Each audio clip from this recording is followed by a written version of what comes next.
The next mistake I see people make all the time is when they park on an incline and they put the car in park and they turn it off and let go of the brake, and that happens. So that jerking sensation after you let your foot off the brake when you're in park is the entire weight of the car rolling back and resting on a little gear inside your transmission to hold the car in place. When you're on an incline, you can imagine that's thousands of pounds resting on a little metal gear in your transmission. And that's not how it was designed. When your car's on level ground, it's all good. But when it's on an incline, that's way too much weight on that little pawl gear in your transmission.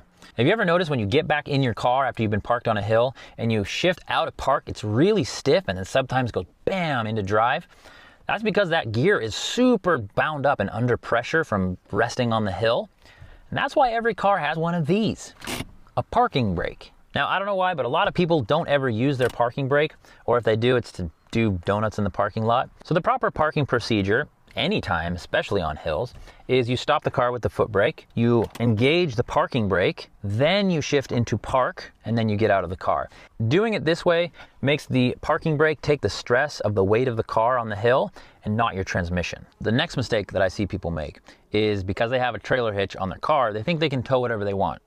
I've even heard people say, well, I have a small engine, but I'll just tow something slower. One common thing I see is people with 4-cylinder or 6-cylinder small SUVs, and they have a one-time life event, like they're moving and they have a trailer, they want to move all their furniture, or maybe they want to go on a weekend adventure and they put a camper trailer on the back. They think because they have the hitch, it'll work out just fine. What they don't realize is that the torque converter in the transmission slips gears when the engine doesn't have enough power to tow something in a gear. It's like slipping so that the engine can stay running and the wheels can stay moving.